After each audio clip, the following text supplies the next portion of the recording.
when they put the Pfizer vial content under the microscope. What did you see? Because that's one of the chilling pieces of your documentary. Chilling is a great word. I use the word nightmarish. So we actually watched the Johnson & Johnson vials first and then the Moderna second, while the Pfizer remained last because the Pfizer ones had to thaw. So Johnson & Johnson had this black disc that had I don't know if it was a nanobot or some sort of organism, or it looked like it had a mind of its own. Mutating, spinning around this black making disc. itself into a bunch of strings that form patterns. Yes. Almost self-directed on a microscopic level. Welcome to the Patrick Coffin Show. This is a really interesting dog bites man story of a whistleblower trained by the original OG whistleblower himself, James O'Keefe, to infiltrate and expose some corruption inside what James used to lead as Project Veritas, now the head of O'Keefe Media Group. His name's Justin Wesley. Justin was a scientist at Pfizer, employee over there at Pfizer, and scientist background, and contacted Mr. O'Keefe as a potential whistleblower because he saw some hijinks and tomfoolery going on, along with some legit evil inside Pfizer, and he agreed to be a undercover journalist. And he was the guy sitting across from the Pfizer employee, whom we'll get into, the one that went viral with a bazillion people watching this footage of a gay date exposing all kinds of bad decisions inside Pfizer. Well, Justin discovered some other decisions that were being made, stories that were spiked and buried, and other stories that didn't quite add up to a picture of integrity. So he founded justintegrity.net, and he joins us now on the Patrick Coffin Show. Justin, thanks for your time. I appreciate it. Patrick, thank you for having me on, sir. I appreciate the time, and I'm excited to have this conversation with you. So to give exposure to your audience. Right. Thank you. Well, this is when I first clicked on the 2-part documentary that you made telling your story, which looks like a lot of work went into it. By the way, check it out at justintegrity.net. This 2-part Project Whistleblower documentaries. I wasn't sure if I was being put on. Is this a parody? Is this really, because your story came out of nowhere? I didn't know you were the guy sitting across from. I want to make sure I get his name right. Who is Jordon Trishton Walker. Of course. Tristan is his middle name, but Jordon Walker from Pfizer. Jordon Yes, he was Walker. director of mRNA scientific planning. I've heard, you're not the first person to say that to me, in the sense of like, is this even real? And it is. It's my testimony over the last 3.5, 4 years of when I went, to being a master's student up until, working at Pfizer, and then being offered an undercover journalism job to go work for James instead of blowing the whistle. And then, ultimately producing this huge documentary after I had resigned from James going to Bohemian Grove. So the whole thing is just, it's turned itself into a movie essentially. And I didn't really know how to move forward in my life other than put it into a documentary so that I have it, a testimony put into a story, It seems like there are 2 bookends to the story. Bookend number 1 is, what was the triggering incident that led you to pick the phone up and contact James O'Keefe? Was there kind of a Rubicon that you crossed, and you realized, I can't in conscience stay working at this company because now I know that I know what they're doing and I can prove it. And the other bookend is the decision that you made to leave. So maybe we can frame our conversation between those 2 poles. What was the inciting incident? What was the trigger that led you to reach out to James? Because a lot of us watched what he did, dating back to the Acorn exposure, and frankly had admiration for the ballsy, bold approach of undercover journalism. Lila Rose does the same thing with Planned Parenthood. David Daleiden with Center for Medical Progress. So it's a strategy that is hard to pull off, and he seemed to do it very, very well. So what was the trigger for you to contact him? Great question. And I'd say this was like a gradual reach out, I suppose. I mean, I got this job offer from Pfizer as a formulation analytical scientist, first job ever, during my master's program, while I was at Rutgers, Mm-hmm. my master's of biomedical science program. It was completely miserable doing what I call Zoom University, Mm-hmm. Patrick, where it's, it's all online and you're just learning online. So I was applying to several jobs, and then Pfizer offered me the role. And I didn't want to work for any of these manufacturers of the vaccine, whether it be Pfizer, Moderna, or Johnson and Johnson. But of the four companies that I interviewed with, Pfizer was the only one to even give me a shot. So, or no pun intended there, but Mm-hmm. you know what I mean. They were the only ones to offer me a job, and I had told my mom and my dad that I was really willing to go work in the field of pharma, since I was so miserable as a master's student. So I basically took the job, and I simultaneously I reached out to Project Veritas, explaining how I have this opportunity to work on the inside of Pfizer. Maybe we can do something as a whistleblower team, because I knew that there was corruption already playing out. I essentially, I can't like 100% say with for sure certainty that I was going to blow the whistle, Yeah. but I saw everything through a lens that uh, people in my industry of pharmaceutical and biomedical sciences were not seeing. I wrote a huge paper about all of this. So Mm-hmm.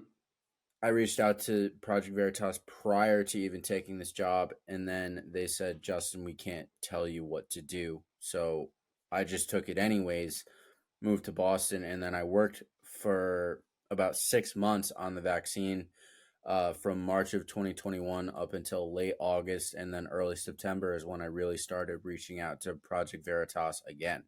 Yeah. And it took two other times for them to truly want to work with me, but it was really just a gradual experience of like paying attention to what was going on in the alternative media cycles, paying attention to seeing blood clots happening in people, myocarditis, neurological symptoms, and deaths. I was aware of this, and so I reached out in early September, and then started working with them in late September, and then uh, hit the ground running, where I was doing, obtaining undercover information on the inside of Pfizer for a little over 2.5, almost 3 months. Mm-hmm.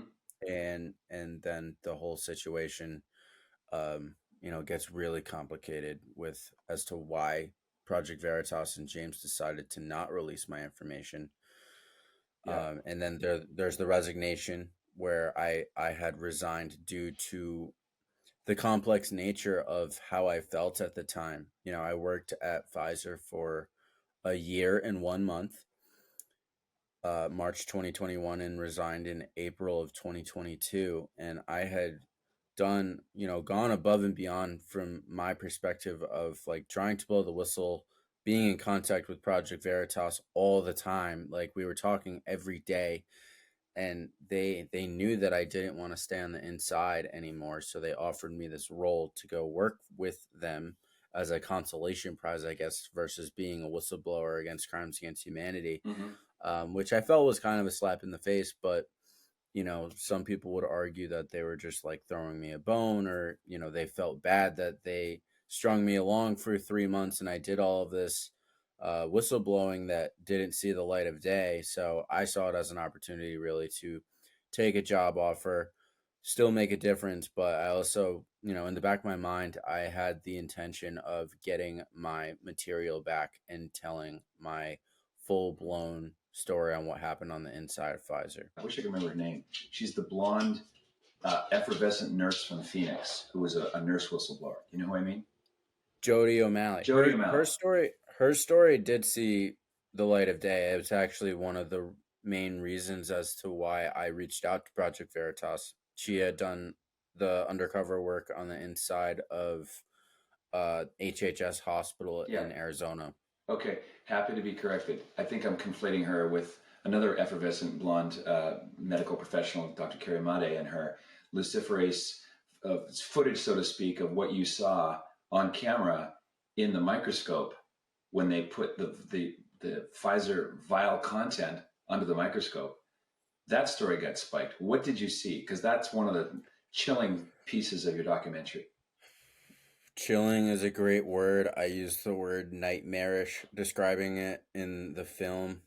And I just, whenever I describe it, I pretty much say it's nightmarish in the sense that what did I look at? It was, there's this Tesla phoresis technology that Dr. Carrie Madej actually explains in her interview with Stu Peters, like 4 days after we had done this microscope expose. So Dr. Carrie like broke her NDA, blew the whistle for what she saw because I think she knew that Project Veritas was not going to come forward with the information that we had obtained. So she had pictures and then videos of some footage of the vials. So we actually watched the Johnson & Johnson vials first and then the Moderna second, while the Pfizer remained last because the Pfizer ones had to thaw. So Johnson & Johnson had this black disc that had a, I don't know if it was a nanobot or some sort of organism, or, it looked like it had a mind of its own. Mutating, spinning around this black making disc. itself into a bunch of strings that form patterns. Yes. Almost self-directed on a microscopic level. Yes. So, I'm not here to fearmonger by any means. Could it have been some form of like a black disc with an air bubble and dust spinning around it? Sure. But it didn't feel like that was what we were witnessing, to say the least. So to get to Pfizer and Moderna looked relatively similar with their technology, and they were supposed to be similar technology, so it made sense. The Pfizer vials had black and like dark purple and dark blue like shards all over the place, looking like spider webs almost, that were like cut up and all around the screen.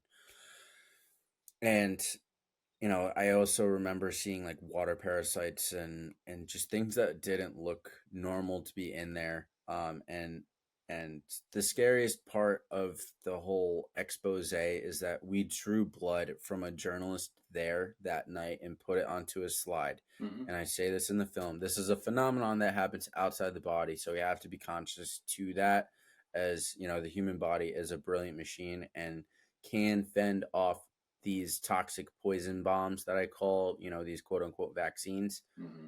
But we put the vaccine right on the slide with the blood, and it coagulated immediately on a video microscope screen. And I say immediately, 20 to 40 seconds is really when these white blood cells all started clumping together.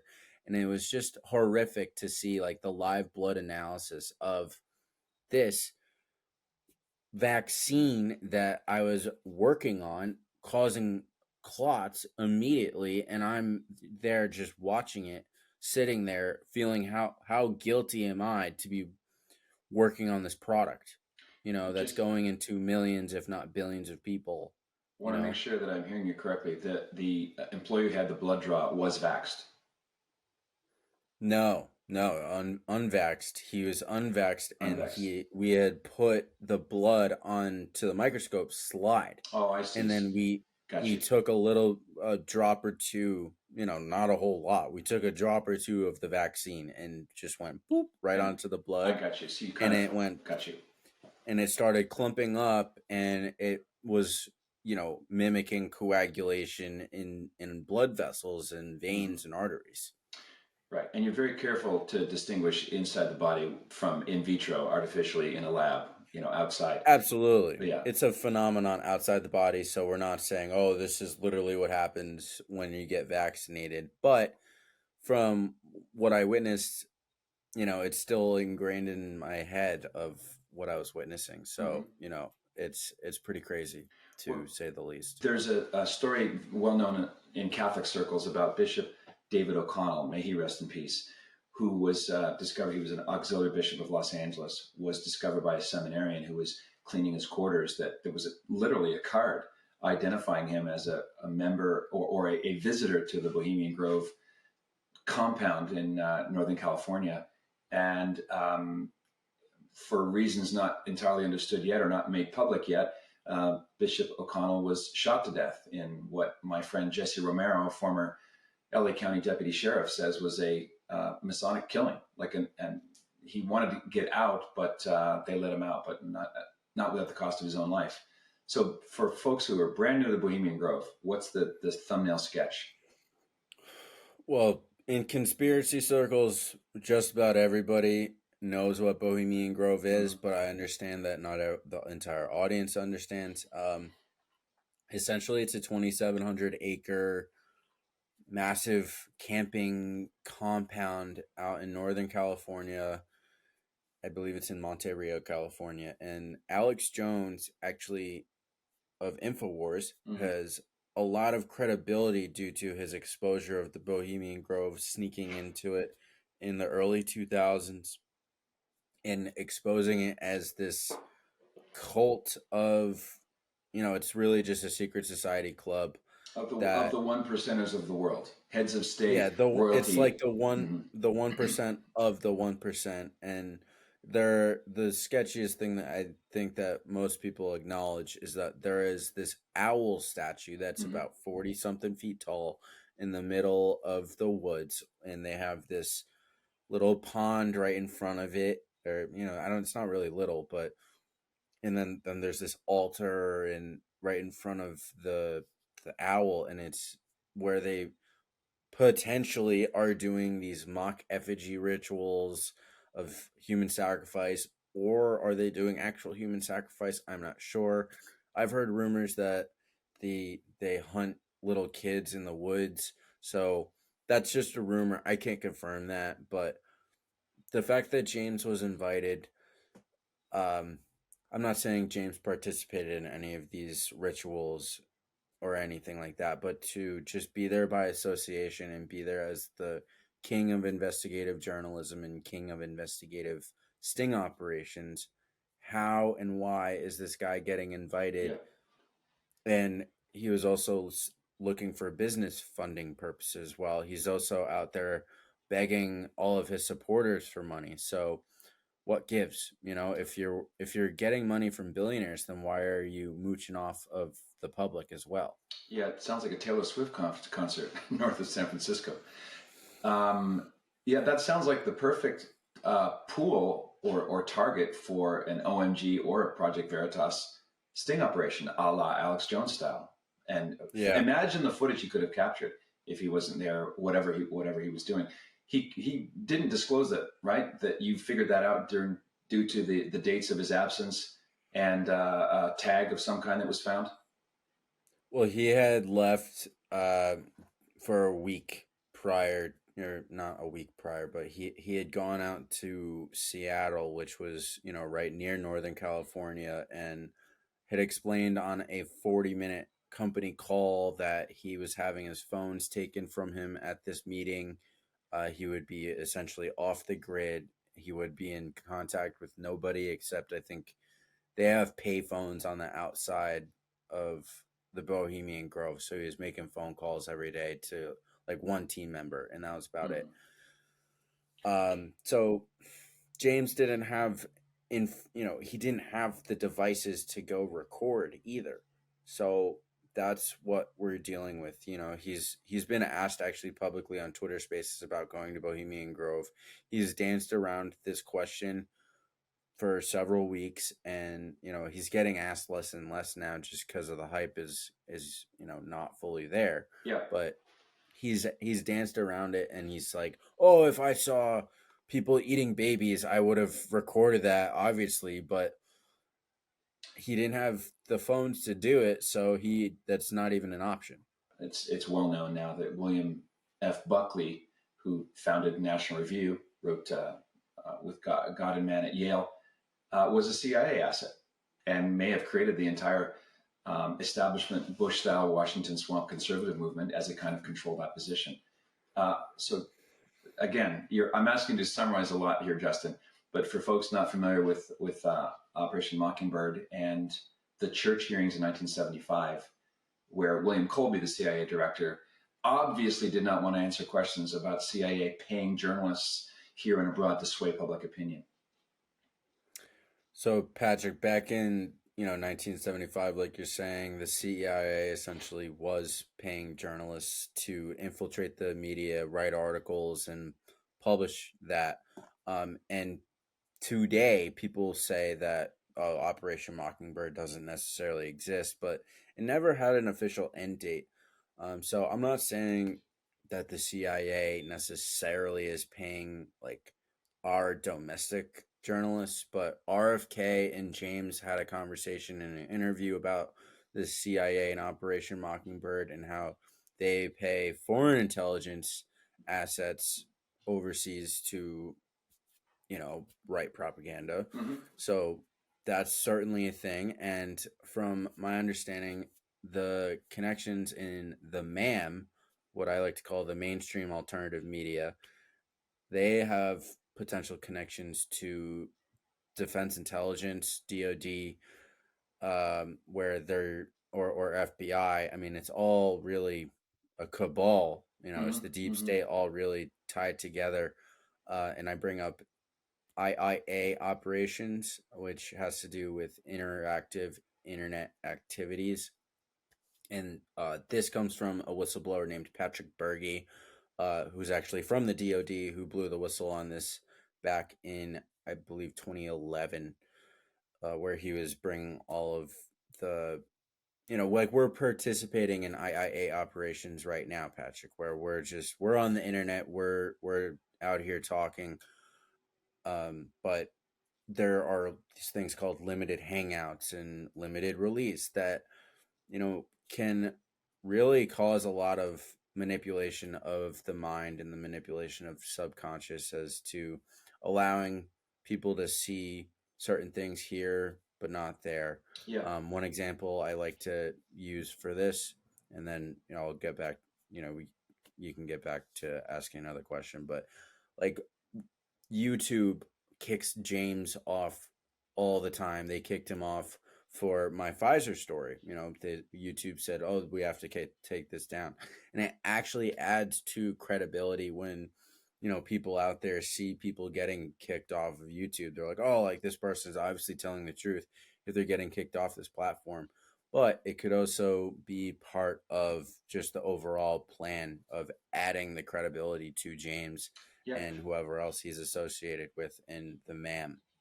This is chess, not checkers. And you captured a bit of footage of James answering a question as on Public Talk. He was asked about this, and he just said, "No, I don't know anything about it. I don't want to get kind of beyond my scope," which is very odd for someone who founded Project Veritas and a media group now to not know this massive backstory that everyone else seems to know an awful lot about.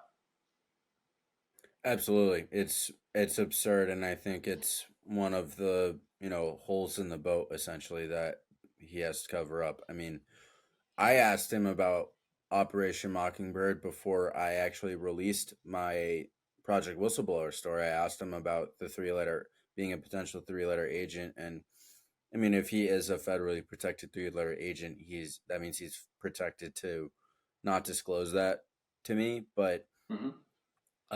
I asked him about being involved with that, being involved in forward intelligence. I asked him about Operation Mockingbird itself, and he didn't answer the question. He said, "Oh, well, what is that again?" Like, wanted me to explain it to him, which I just find very interesting. And Mm-hmm. why? Like, if you are the king of investigative journalism, like he is, he's been called that on, at least from the inside. That's what he was calling himself, or our other journalist Mm-hmm. colleagues were calling James the king of investigative journalism. If you're not conscious to what Operation Mockingbird is, then that's a huge red flag. Yeah, it would explain why nothing happened after the FBI raid. But again, you carefully distinguish fact from speculation. Um, Absolutely. was there ever an official reason disclosed why he was fired from the Project Veritas board organization? So there's two, James will tell you that he was fired, and then everybody else will say that James walked away from the whole situation. And there's really it's a long story, but I mean the way I look at it is it's kind of a charade, but I mean the board members are, some of them are connected to like Zionist funding and all of that, but regardless of whether they were acting organically or not, Project Veritas was pretty reckless when it came to their spending in certain areas. For example, I mean, they spent like $30,000 on this Oklahoma theater play that they were filming in Virginia. This is Just the really, the Broadway musical Oklahoma. Oh, what a beautiful morning, where James played Curly, the male lead, right? yes, yes, he Community theater, basically. 100%. Yeah. Yes, so they dropped like $30,000 on that whole production, which I'm not saying it's you can. I'm not saying you can't do theater. Like James, you're more than welcome to do theater. Absolutely. It's just how does that like theater apply to the mission of Project Veritas? Be brave, do something. We're here to expose the truth. And this was in August of 2021. There are still whistleblowers reaching out to him, and there were still, I mean, a lot of people wanted the exposure of vaccines for all this time. You know, Hmm. it all this time waiting for that, and he was out there doing theater. So I don't know, man. It's just it's crazy that all that spending and that money, all these donor funds, $30,000 that you won't get back, just Right, right. gone. And then there was the explanation of like black cars and all these other things, and James got to fly first class where everyone else in the company didn't. Everyone else was flying coach basically. So it's a lot to speculate about, but Hmm. there was a lot linked to spending, and the board members themselves are actually liable, like legally, to make sure that none of that was happening. So, you know, That's it's what if. either an Yeah. IRS audit shows all that, or the board members stick up for themselves and do something. So, a lot of it is, I don't think James really wanted to be held accountable for any of these actions, which is why he ultimately left. Got you. Last question about you, Justin. Are you a Christian? Yes, I am. How did this affect your faith? Deepen it? Was it a crisis, a test? Do you feel stronger now in your relationship with the Lord than say 3 years ago? Great question. It's definitely deepened it, I would say, and I'm not like I don't go to church all the time. I listen to sermons more. That's my thing. I listen to an online church sermon uh Hmm. every Sunday, and I like to spend time in nature. So but Christianity has really helped me make my spirituality and my relationship with God so much greater. And this situation, it was a huge test as well, Patrick. I won't deny that at all. I had, I mean, believe me, I had so many sleepless nights. I had the worst day of my life was when I drove in late 2021 with these crimes against humanity like on my shoulders, and I Yep. felt I had the evidence to expose it all, and I just, my heart was ripped out of my chest because it's like, Justin, you're not good enough. Like your story wasn't big enough to help people. So all these people are gonna die now. Like that's what was going through my mind, and so I had to trust God, and I had to feel, listen to Him and sit with myself and sit with God. And for some reason, God wanted me to go to Project Veritas and to go see them through a lens that no one else would. And I asked God essentially, when all of this happened, to just show me the truth. Show me the truth.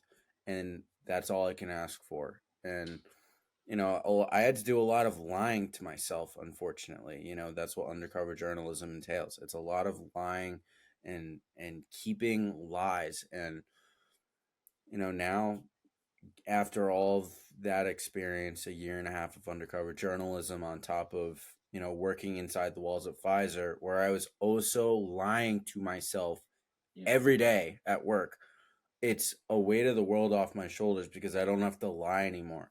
I'm ultimately coming across with a transparent testimony. I mean, not everyone has to agree with everything I say either, but this was all from the heart. This documentary is all from the heart, and I hope it touches your audience. They can find it at justintegrity.net. It's called Project Whistleblower, Volumes 1 and 2. And if you don't want to watch it on the website, you can find it on the Rumble channel, BitChute, Odyssey. There is also Unite.live. I also have it on Clout Hub. So it's all there. And it took me like 7.5, 8 months to produce this documentary. I co-produced it with a producer, and he was super awesome and is the reason that this story was really able to come together. So I threw thousands of dollars into this as well, and released it for free. So if anyone feels called, I created a givesendgo.com/project whistleblower is the URL.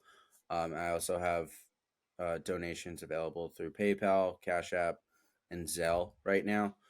And I'm just, I'm not here to be a grifter by any means, but I don't feel I fit the definition of grifter. I come from the standpoint of being a Pfizer scientist who worked directly on these mRNA kill shots. And I'm willing to say that like they were killing people.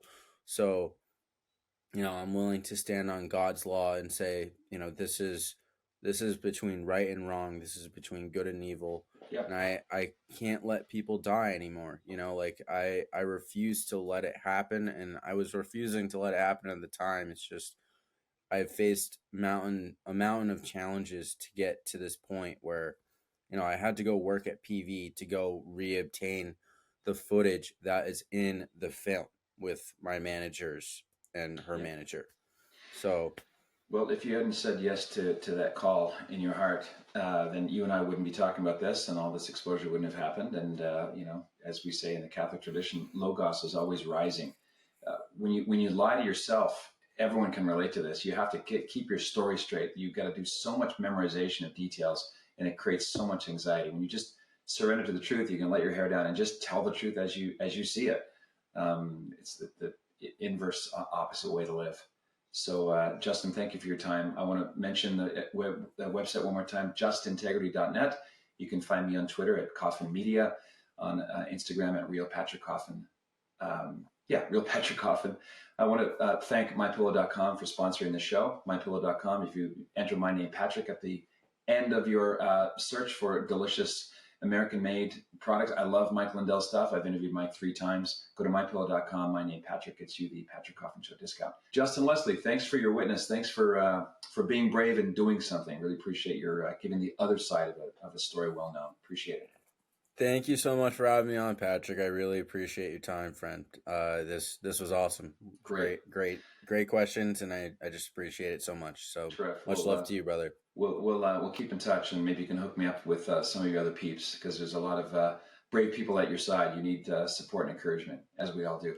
All right, Godspeed, Justin. Godspeed. All right, this is the Patrick Coffin Show. Be a saint. What else is there?